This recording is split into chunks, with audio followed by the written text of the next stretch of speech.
ministre tunisien des Affaires étrangères a affirmé lundi que les migrants illégaux sont priés de rentrer chez eux, ajoutant qu'il est hors de question de présenter des excuses pour le discours du président Kais Saied, qui selon les critiques était ouvertement raciste à l'égard des migrants subsahariens. Un mauvais procès et une interprétation fallacieuse des propos des hautes autorités tunisiennes à ce sujet.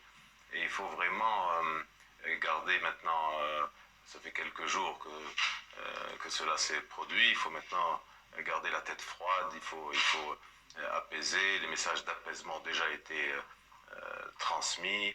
Si l'Union africaine a appelé à s'abstenir de tout discours haineux à caractère raciste, pour le chef de la diplomatie tunisienne, les propos du chef de l'État n'ont porté atteinte à personne. Pas question d'excuse du tout, nous n'avons porté atteinte à personne, nous sommes en coordination affaires étrangères avec les différents autres départements, le ministère de l'Intérieur en tête avait une excellente coopération pour contrecarrer ces fausses allégations et des mesures ont été prises. Il faut pas mélanger les actes individuels et les actes des autorités. Après le discours du président Saied, plusieurs ONG ont fait état d'une recrudescence d'agressions contre les migrants africains qui estiment avoir été livrés à la vindicte populaire. Ceux qui sont les migrants qui sont légaux, il n'y a aucun problème, au contraire, nous en voulons plus, hein, ce sont autant d'ambassadeurs tunisiens en Afrique, et les migrants illégaux, ils sont appelés à retourner chez eux, mais dans le respect de leurs droits et de leur dignité, et toutes les procédures de retour seront calibrées et mises en œuvre dans le cadre du respect de leurs droits. Le ministre a également démenti les accusations selon lesquelles le discours du président vise à détourner l'attention de la dégradation des conditions de vie et du climat politique. Voilà. Alors, je vais caler mon truc et puis après, je suis avec vous, chers frères et sœurs. Voilà. Merci beaucoup pour votre attention et votre fidélité, j'allais dire. Je me présente Djoubian, c'est mon surnom sur le net. Et je suis un panafricain très convaincu, un authentique panafricain. Et je suis aussi accessoirement, mais accessoirement seulement, spécialiste de la France. Je ne voulais pas faire cette vidéo pour ne rien vous cacher. Concernant la situation des frères et sœurs qui sont, comment dire, là-bas dans les pays du Maghreb, et là en l'occurrence en Tunisie. Pourquoi je ne voulais pas le faire? Parce qu'en fait j'ai déjà fait, ceux qui suivent mes vidéos depuis 2017, voilà, et ben j'ai déjà parlé de la question des relations entre les pays du Maghreb et puis l'Afrique noire. Bon, j'allais dire, je me suis forcé, voilà. Je me suis forcé parce que je me suis dit, bon, ça me titillait. J'ai pris quelques notes pour ne pas oublier. Quand je prends les notes, c'est surtout pour ne pas oublier. En fait, ce dont il s'agit, vous avez écouté là le ministre des Affaires étrangères de Tunisie, qui visiblement dit, non, mais nous, on n'a rien à nous reprocher et que on vise plus les gens qui sont sans papier. Bon, mais on a envie de leur donner raison, j'ai envie de leur donner raison. Bien entendu, bien entendu. Et je dois dire même que d'ailleurs, si on est profondément honnête, ce dont je me veux être profondément honnête, les premiers responsables, ce sont les dirigeants des pays d'Afrique noire, bien entendu. Ne pas dire ça, c'est botter en touche, c'est faire diversion et c'est faire preuve de malhonnêteté intellectuelle. Ah ben bien entendu. Et moi je le dis tout le temps. Maintenant ce qui est dommage, c'est que ça ne soit pas repris par tous les frères. Voilà. C'est-à-dire que, regardez, quand je commence ma vidéo, je commence par ça. Il y a des fois qui vont le dire, mais ils vont le dire au milieu ou à la fin. Alors, je me dirais, oui. Oui, en fait, ce que je veux dire, c'est qu'ils n'ont pas cette exigence-là, alors qu'il faut être exigeant. J'ai dit que, écoutez, il faut toujours prendre au sens du père de famille. Parce que là, c'est beaucoup plus facile à comprendre quand on le prend dans ce sens-là. Je dis, moi, je suis un père de famille, et que l'endroit où je vis, avec mes enfants, hein, et ma famille, je veux dire, la manière dont je me comporte, la manière dont je suis avec eux, j'ai même pas besoin de parler, les gens dans le quartier ou les gens voilà, qui nous connaissent, ils respectent. Voilà. Donc, quand j'extrapole, c'est-à-dire au niveau d'un pays, mais il se trouve que les citoyens des différents pays, de la Côte d'Ivoire, du Sénégal, du Gabon, du Cameroun, du Tchad, du Niger, que dis-je encore, hein, du Bénin, hein, du Congo-Brazzaville, Congo-Kinshasa, hein, on va rester dans la sphère francophone, là. Maintenant, si on veut étendre, on peut aller aussi en Afrique australe. Hein. Mais, je veux dire, donc chaque pays, il y a des représentants. Hein. Le président de la République, il est, comme on peut même souvent le dire, un bon père de famille. Mais quand on dit un bon père de famille, c'est quand tu agis avec le souci de satisfaire hein, aux exigences ou, comment dire ça, aux aspirations du peuple. Voilà. Et si tu es fidèle à ça, là, on peut dire que tu agis en bon père de famille. C'est l'expression qui est très connue en France. Bon. Donc, ce que je veux dire, c'est que si on fait abstraction de ça, mais c'est sûr que on ne traite pas le problème, j'allais dire, dans le fond. Dans le fond. On reste là, comme ça, dans la superficie, et du coup, le problème n'est pas réglé. Donc, c'est une fuite en avant. Moi, ça ne m'intéresse pas. Voilà. Comme je dis, ma religion, c'est la vérité et la justice. Donc, on va chercher la vérité et la justice, elle sera faite. Comprenez? Mais en fait, euh, petit à petit, comme on est à l'heure d'Internet, comme on est à l'heure des réseaux sociaux, eh ben c'est facile d'avoir les informations. Sauf les spécialistes ou ceux qui sont intéressés à la question, on le savait déjà. Mais moi, là, à l'occasion, on apprend que, en fait, il y a des Noirs dans le Maghreb en général, et puis là, en l'occurrence en Tunisie, des Noirs tunisiens. Parce que les autres qui viennent là, les migrants, notamment les Ivoiriens, les gens de la Côte d'Ivoire, les gens du Mali, les gens de comment dire ça, du Nigeria, du Niger, enfin, vous savez, qui viennent de là. Bon, très souvent, les frères et sœurs qui passent par le Maghreb, c'est plutôt pour le voyage, comment dire ça, vers l'Europe. Voilà. Mais c'est à défaut qu'ils restent dans les pays du Maghreb. Et il se trouve que comparativement, ils ont plus facilité peut-être à trouver du boulot. Mais là encore, il y a une responsabilité, mais historique, des dirigeants justement des différents pays d'Afrique noire. Mais bien entendu, on est au XXIe siècle et regardez la manière dont on est traité à travers le monde. Et du coup, dans ma réflexion, parce que j'avais déjà eu cette réflexion là, quand il y a eu les problèmes de la chasse aux sorcières qui avait été organisée, rappelez-vous, quand il y a eu le Covid en Chine. Pareil, les Noirs africains étaient attaqués. Pareil aussi pour ce qui s'est passé, rappelez-vous aussi, en Ukraine. Donc, c'est récurrent. On ne respecte pas. En fait, le noir africain est considéré, enfin, le noir même, en général, mais le noir africain en particulier, est considéré comme le dernier de tout. Hein. On peut, comme une serpillère, on peut marcher. Mais c'est terrible psychologiquement. Vous pouvez pas. Et donc, c'est ça qui me donne la force à faire des vidéos. Parce que j'ai dit, comme la nature a horreur du vide, il y a des gens qui ont pion sur rue en matière de communication, en matière d'audience, hein, comment dire, de notoriété, hein, qui ont des moyens financiers, mais qui font rien parce qu'ils ne se sentent pas concernés. Ils sont indifférents. Oui. Mais bon, c'est la nature humaine qui veut ça. Simplement, j'ai dit, il ne faut pas qu'il la ramène. Voilà. Moi, ce qui me dérange, c'est ça. Tu la ramènes pas, vis ta petite vie, hein. J'avais même failli dire de misère. Parce qu'en réalité, c'est vrai que matériellement, tu es loti, mais au point de vue de considérer que tu es un être humain, c'est misérable. Ben oui, mais bien entendu. Comprenne qui veut, comprenne qui peut. Bouillard. Là, on est bon encore. Bon, on avance. En fait, quand on apprend qu'en Tunisie, les Noirs tunisiens sont victimes d'ostracisme, sont victimes d'apartheid, hein, l'apartheid qui a existé en Afrique du Sud. Vous savez, ben écoutez, un exemple. On nous dit que, en fait, il y a des cimetières, quand un noir tunisien meurt, ben c'est là-bas qu'on l'a. C'est de l'apartheid. C'est-à-dire que c'est la ségrégation, tout simplement. On est au XXIe siècle. Alors, eux, ils ont des pratiques ancestrales, c'est-à-dire c'est très vieux, leur pratique. Et même les années avancent, les siècles avancent, ils ne changent pas. Là encore, pareil, on se demande que font justement l'Union africaine, hein, et la CEDEAO, et puis les autres organisations, comment dire, régionales, africaines, panafricaines, et tout ça. Qu'est-ce qu'ils font, hein? Ils font juste des condamnations comme ça, juste pour la forme. On est d'accord. Hein? Ils ne condamnent pas pour le fond, ils condamnent pour la forme. C'est-à-dire qu'ils le font juste pour satisfaire leur conscience, de manière à ce qu'on ne puisse pas leur dire, mais comment ça se fait? Alors que donc, non, soyons sérieux. Quand je compare avec la situation des sanctions qui sont données au Mali, les sanctions qui sont données contre le Mali, contre le Burkina Faso et contre la Guinée. Vous comprenez? Bon, dites-moi, qu'est-ce que les dirigeants maliens ont fait de mal? Qu'est-ce que les dirigeants du Burkina Faso ont fait de mal? Je vais comparativement à ce qui arrive aux frères et sœurs, aux Africains noirs qui sont là-bas dans les pays du Maghreb et qui sont maltraités, dont les droits sont niés, sont bafoués, hein?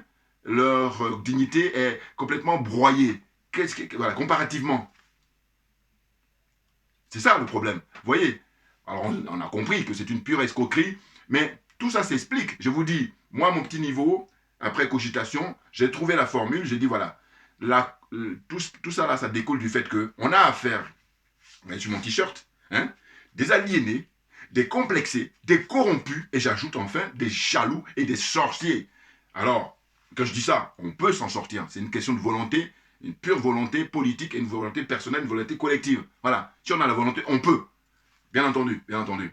Donc vous voyez, donc le ministre des Affaires étrangères là qui s'exprime comme ça, je dis mais s'il s'agit de parler des ressortissants qui viennent des autres pays, Je veux lui donner raison, parce que je dis, encore une fois, que font les dirigeants de ces pays-là?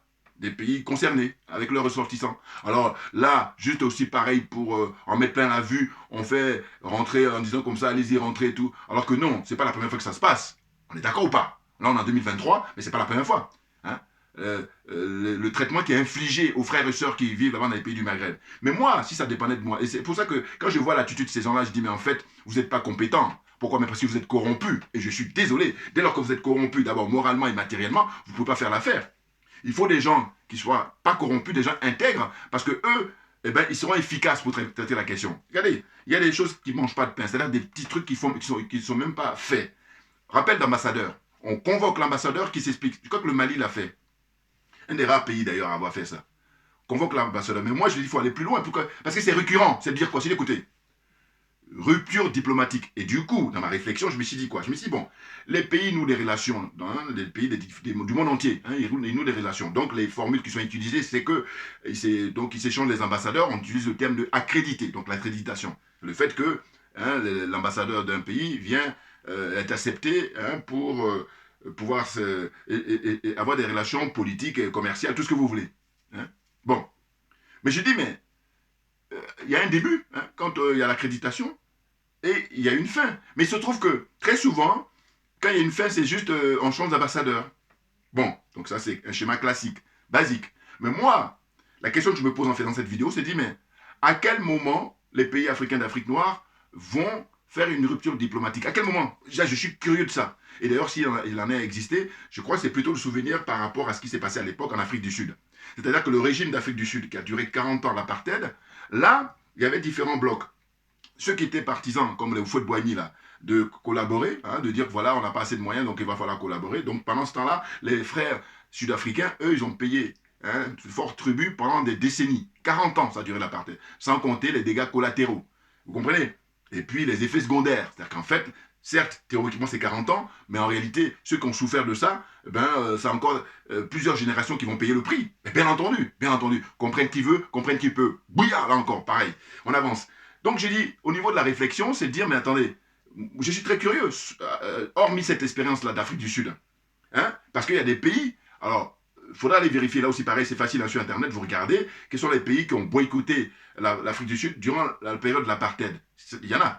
Puis il y en a d'autres qui n'ont pas voulu parce qu'ils n'ont pas la force, ils n'ont pas... Voilà. Un peu comme aujourd'hui, regardez, aujourd'hui au XXIe siècle, parce que là, l'apartheid c'était en Afrique du Sud au XXe siècle, mais là au XXIe siècle, regardez la question qui concerne l'intervention russe en Ukraine. Eh bien, vous voyez bien, il y a différents pays, il y en a qui sont, comment dire, les adeptes de l'OTAN, les pays africains, là, comme le Sénégal, Sénégal, bon, encore là-dessus, il est un peu ambigu, Macky Sall. Bon, mais on prend l'exemple de, comment on appelle ça, Patrice Talon et puis monsieur Alassane Ouattara, voilà. Eux, c'est des très très bons élèves à la matière, c'est-à-dire qu'ils ferment les oreilles, ils ferment les yeux, ils signent voilà, en fermant les yeux, les oreilles, la bouche, tout ce que vous voulez, parce que ils sont noyés dans l'aliénation, dans le complexe et la corruption. Bon. Donc, ce qui fait qu'ils ont fait le choix d'aller dire qu'ils sont les adeptes de l'OTAN, c'est-à-dire qu'ils soutiennent les actions de l'OTAN. Maintenant, de l'autre côté, vous avez des pays très courageux, dont les dirigeants sont des courageux, ils ne sont pas très nombreux, qui prennent carrément position pour la Russie. Voilà.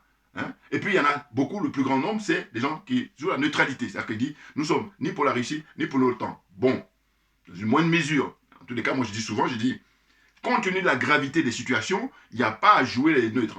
Bon, maintenant on me dirait, au niveau des relations entre pays, c'est beaucoup plus complexe que ça. Je veux bien. Non, bon, là encore pareil, il ne faut pas nier aussi l'hypocrisie qui caractérise la plupart du temps ces genres de situations. Mais bien entendu, non attendez, là, sans même être un spécialiste, quand on voit ce qui se passe là en Russie, enfin en tout cas en Ukraine, l'intervention russe, c'est qu'on dit, mais ceux qui ne connaissent pas le dossier, ils disent quoi? Eux, ils pensent que ça a commencé là en février 2022. Alors que non, ça a commencé depuis 2014, par exemple, au moins. C'est-à-dire que comment on appelle, les Ukrainiens russophones, eux, ils se sont fait, dégommer depuis fort longtemps, à perdre pas mal d'individus. Voilà. Et donc, il faut se souvenir, allez-y plonger dans les recherches, vous allez voir qu'au Conseil de sécurité, aux Nations Unies, longtemps, les Russes ont signalé ça. Ils ont mis ça sur la table en disant, écoutez, il y a des néo-nazis là-bas qui passent leur temps à maltraiter, à tuer les russophones qui habitent en Ukraine. Et puis là, quand c'était comme ça, souvent, là, les adeptes de l'OTAN, ils disent, cause toujours, tu nous intéresses, causez toujours, vous nous intéressez, voilà. Maintenant, le président russe, qui est un homme providentiel d'abord pour son peuple, et ensuite providentiel pour les peuples africains qui veulent bien se libérer de l'impérialisme, du colonialisme, et de la France-Afrique. Ah ça, je vais répéter ça toujours, parce que je dis que quelqu'un me dise le contraire. J'attends dans les commentaires. Ouais. Parce que moi, ma religion, c'est la vérité et la justice, et je dis, il y en a beaucoup, leur religion, c'est le mensonge, et que par conséquent, au pire des cas, on n'a rien à se dire. Vis ta vie, je vis la mienne. Voilà, par exemple.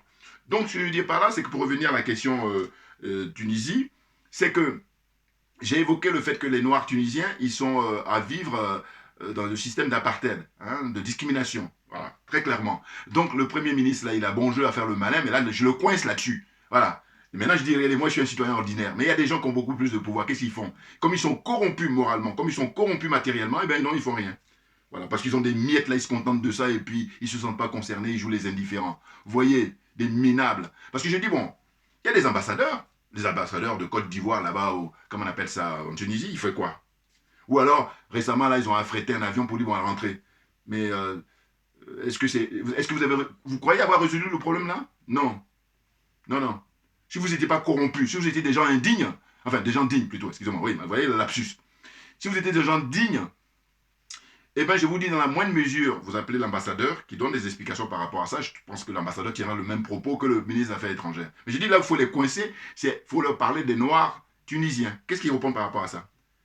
Sachant qu'il n'y a pas que la Tunisie, il y a le cas du Maroc, il y a le cas de l'Algérie, en fait, tout le pays du Maghreb. Voilà. Et c'est ainsi que je dis, mais c'est incroyable. J'en reviens encore, à quel moment les pays d'Afrique noire peuvent rompre les relations diplomatiques? Moi, j'ai connu l'expérience d'Afrique du Sud, à part l'Afrique du Sud. Là, je ne connais pas encore. Donc, j'aimerais bien que quelqu'un qui s'y connaît me fasse les observations, en fait, apporte son point de vue là-dessus pour m'éclairer, si j'ose dire. Voilà. Ah, mais c'est dingue. Qu'est-ce que c'est que ça? Ils sont tranquilles? Alors que normalement, tu dis que tu es représentant de tes, comment on appelle ça, concitoyens dans les pays où tu es accrédité. Je prends les ambassadeurs de Côte d'Ivoire, les ambassadeurs du Sénégal, les ambassadeurs du Niger, les ambassadeurs du Tchad, ainsi de suite, l'ambassadeur du Cameroun, là-bas, sur place. Mais vous faites quoi? Non. Avoir une voiture de fonction avec sa plaque corps diplomatique, enfin bon, voilà, la futilité, le matériel, la cupidité, vous vous rendez compte? Vous êtes trop léger. Donc allez faire autre chose. Voilà. Ah, je me permets de le dire, et puis je le fais à l'aise, avec plaisir. Oui. Non, parce que je dis, quand tu fais ton business privé, qui suis-je? Voilà, comme dirait l'autre, pour essayer de m'immiscer dans tes histoires. Mais dès lors que vous êtes impliqué dans ce qu'on appelle le service public, vous occupez des mandats pour défendre l'intérêt général, hein, ben je dis, je suis désolé, hein, on doit vous demander des comptes. Et faire ça, c'est le minimum. Ah ben bien entendu. Mais là encore, il faut avoir compris des choses. Or, ce que je reproche souvent, il y en a plein parmi nous qui n'ont pas compris. Et au lieu de s'asseoir pour écouter et puis prendre des notes, ils veulent faire le malin et ils sont paumés. Et du coup, ils font ce que j'appelle le nivellement par le bas. C'est-à-dire que comme eux, ils n'ont pas tout capté, ben, ça les emmerde que tu aies compris. Et du coup, ils font tout directement ou indirectement pour te décourager. Je reviens toujours là-dessus parce que je dis, moi, justement, en faisant ça, c'est pour qu'on comprenne, que les gens comprennent, pour qu'on sorte de là. Parce que justement, on est les derniers à cause de tout ça. Voilà, justement. Parce que les autres en face, eux, ils se mettent en groupe et puis ils tirent dans la même direction. Bien entendu. Regardez là, comment dire, les Tunisiens qui vivent dans les pays comme au Sénégal, comme en Côte d'Ivoire. Mais j'ai dit, mais ces gens-là, ils sont dans les paradis sur Terre. Et donc ça pose le problème de dire, mais comment ça se fait que les autres, quand ils sont en Afrique noire, ils sont paradis sur Terre? Excusez-moi. Bois un peu d'eau. C'est rare que je fasse ça, mais je crois que ça fait du bien. Excusez-moi. Hein.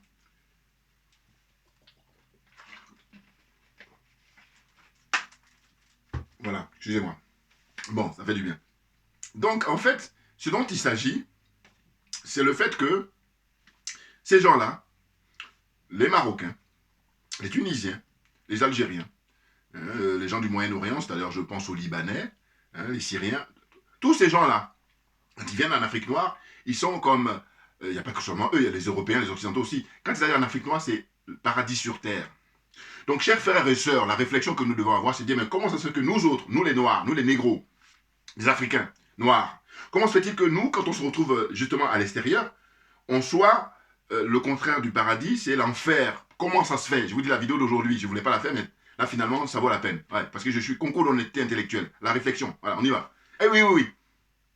Je répète, comment se fait-il que les Noirs africains, hein, dans les autres pays où ils sont expatriés, hein, ils ont décidé de se mouvoir comme le font les autres, comment ça se fait que c'est un cauchemar, c'est un enfer pour eux, alors que les autres, quand ils sont dans ces pays-là, hein, que j'ai cités, hein, la Côte d'Ivoire, le Bénin, le Togo, Congo-Brazzaville, Congo-Kinshasa, hein, ainsi de suite, les pays d'Afrique noire, comment se fait-il que eux, ils sont le paradis sur terre? Aujourd'hui, ça doit nous interpeller parce que visiblement, rien ne change, si ce n'est même s'empirer. Parce que si vous voulez, vous revenez dans les années 60, ce qu'on vit aujourd'hui, mais c'est pire que dans les années 60. Parce que si on accepte le cas de l'Afrique du Sud, qui est un peu singulier, mais sinon, les relations étaient bonnes, et bon, on dira, oui, mais il y avait moins de personnes aussi qui se déplaçaient et tout. D'accord, mais là, il se trouve que, à quoi servent les organisations, là, justement, on appelle ça, la CEDEAO, l'Union africaine, à quoi ça sert? C'est là où on se rend compte que, finalement, ils sont là juste pour la forme et pas pour le fond. Et c'est là où le bas blesse. Maintenant, il appartient maintenant à la nouvelle génération de prendre les taureaux par les cornes. Et là, ce qui est réjouissant, ce qui est encourageant, c'est les colonels au Mali, bien entendu. Ah ben, je mentionne ça tout le temps parce que moi, je suis quelqu'un de factuel. Voilà. On a la preuve, là. Voilà des gens avec Chogaïl Maïga comme Premier ministre qui a beaucoup d'expérience, qui quand il s'exprime dans un langage simple, limpide, on comprend. Voilà. Et il est en train de motiver hein, les frères du Burkina pour dire ne vous inquiétez pas, nous aussi on a connu ça, mais vous allez vous en tirer. Simplement, il faut que vous respectiez la volonté du peuple. Voilà. Soyez au service du peuple et vous allez voir que le peuple va vous soutenir hein, du début à la fin. Voilà. Donc soyez serein, soyez confiants et soutenez votre armée et personne ne pourra vous libérer hormis votre armée, bien entendu, bien entendu. Bon, donc là, avant de commencer à lire rapidement mes notes, même je dis grosso modo, hein, parce que c'est le cas de nos frères américains, des Noirs américains. Oui, les Noirs américains, alors évidemment, eux, par la culture américaine, c'est si tu es riche, tu es respecté, si tu n'es pas riche, bon, mais tu es moins que rien. D'accord. Mais là où la particularité pour eux, c'est que même si tu es moins que rien aux États-Unis, en tant que noir américain, mais tu as le passeport américain, et bien tu es respecté dans le monde entier, alors que tu es noir. C'est-à-dire que moi, voilà, je veux dire, ou je dis moi ou d'autres, voilà, les Africains qui ont le passeport congolais, le passeport ivoirien, sénégalais, tout ce que vous voulez. Je veux dire par là que ça doit nous interpeller ça. Et je vous dis tout ça encore, pareil, c'est quand il y a eu les événements du Covid là, en Chine, avec la chasse aux sorciers qui avait été organisée vis-à-vis des Africains. J'ai dit, mais attendez, on observe que si c'est des Noirs américains, ils ne vont pas faire le malin sur eux. Parce que justement, si tu touches à un Noir américain, tu vas voir la riposte. Donc, où je veux en venir, c'est de dire, mais les dirigeants africains, si ce n'étaient pas des corrompus, si ce n'étaient pas des aliénés, des complexés, mais en fait, dites-moi, est-ce que la Tunisie est beaucoup plus riche que... On va prendre les petits pays, hein, parce que là, c'est un pays de quoi 12 millions d'habitants, hein, un peu plus de 12 millions d'habitants. On nous dit 12,26 millions d'habitants. Bon. Hein, plus de 12 millions, même, je dirais même peut-être 13 millions d'habitants. Hein. J'aime bien arrondir parce que je dis, en réalité, bon, c'est pour une ordre d'idée. Voilà. Hein, donc, voilà, c'est ça. Donc, ce que je veux dire, c'est que c'est environ, sur la superficie, c'est 133 610 km². C'est un petit pays. Hein. Je crois que dans le pays du Maghreb, d'ailleurs, c'est un des pays les plus petits. Parce que le plus gros, c'est évidemment l'Algérie. Et ensuite, il y a la Libye aussi. Mais après vient le Maroc et tout ça. Mais là, la Tunisie, c'est vraiment le plus petit. Mais le problème, c'est quoi? C'est que, en fait, je dis que la Tunisie n'est pas plus riche que même le Bénin, par exemple. Simplement, si on avait des gens qui n'étaient pas corrompus, des gens qui n'étaient pas aliénés, je parle des dirigeants, voilà, toujours. Hein, mon slogan, je le dédie aux dirigeants africains. Il faut bien le comprendre. Hein, et puis ceux qui le soutiennent, voilà. Sinon, voilà, heureusement que tout le monde n'est pas comme ça, hein, dans cet état d'esprit-là. État d'esprit de corrompu, état d'esprit de comment dire, aliéné, état d'esprit de complexé, voilà, c'est ça. Mais à première vue, hein, vraiment, les tout premiers à qui je dédicace ce slogan-là, c'est les dirigeants africains, voilà, et puis ceux qui les soutiennent. Il faut qu'on soit d'accord là-dessus. Donc je dis, la Tunisie n'est pas plus riche que la Côte d'Ivoire.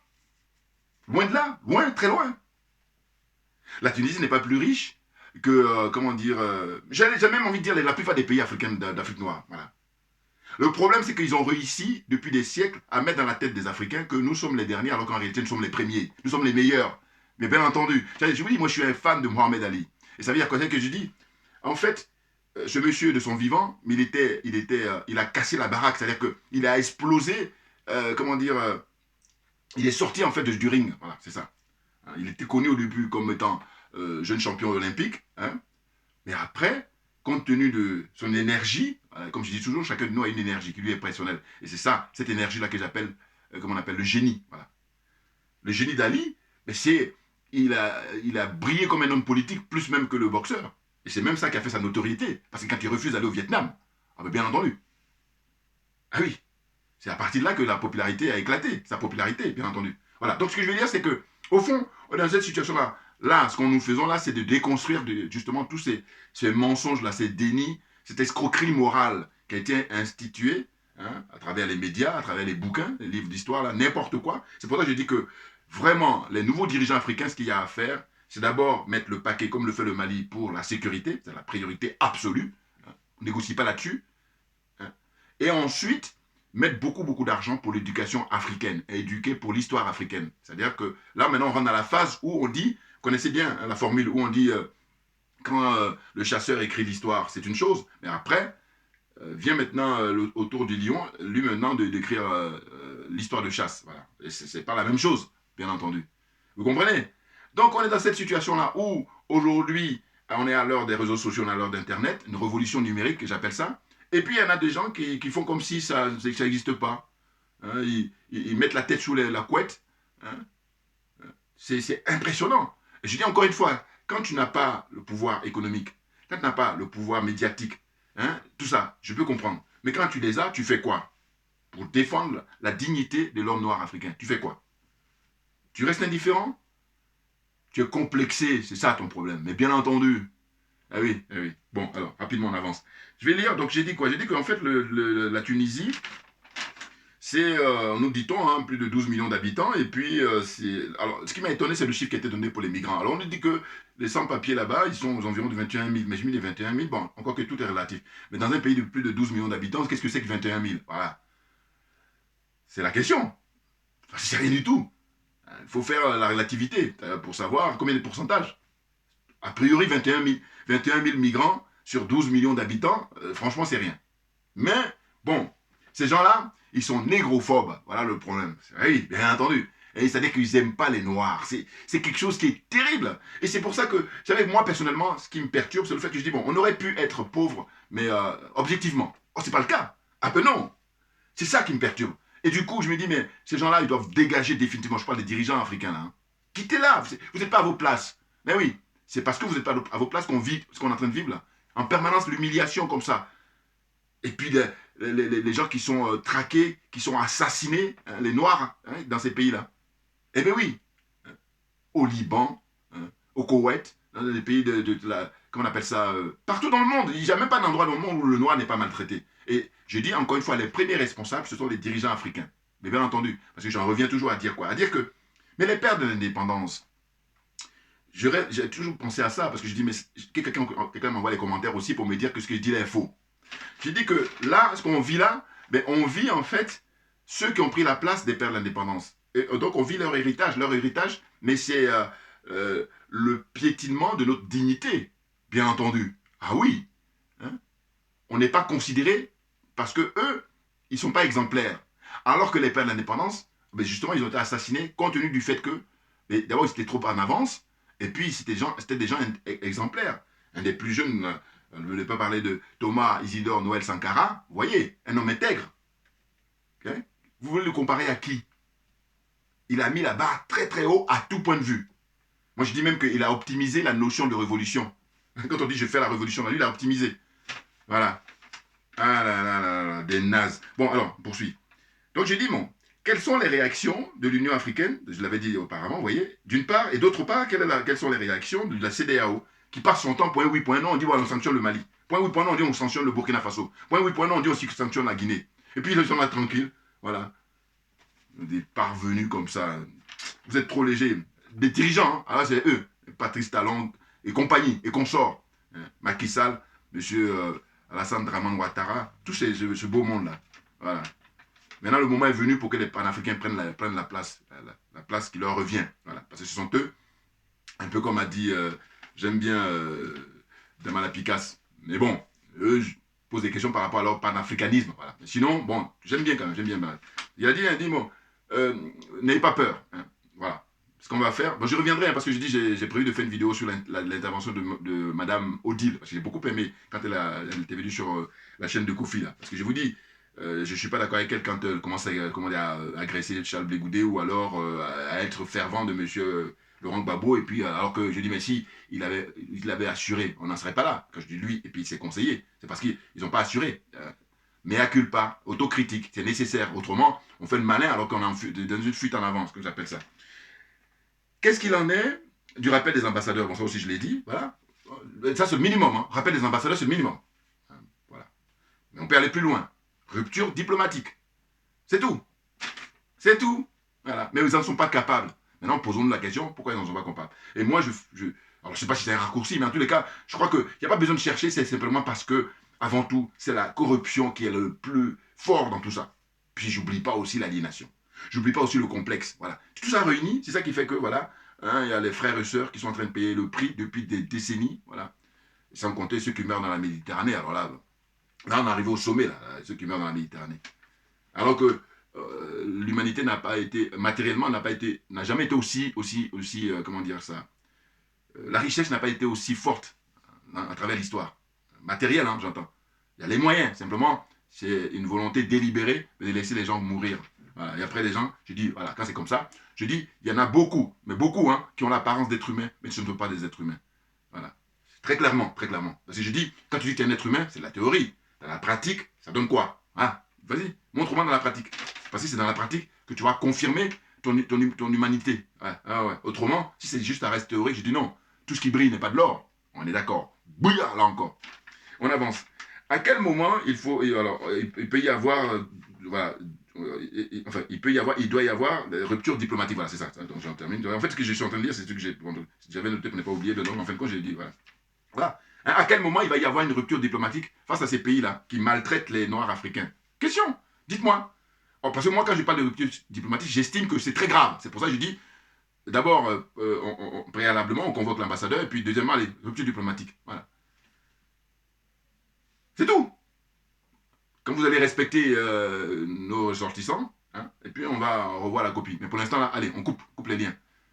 Et ils peuvent le faire, parce que, je vous dis, la Tunisie, quand on compare objectivement ceux qui sont très bons en économie, et puis vérifier, vous allez voir, au niveau des ressources, c'est un pays qui, principalement, tire ses ressources sur le plan touristique.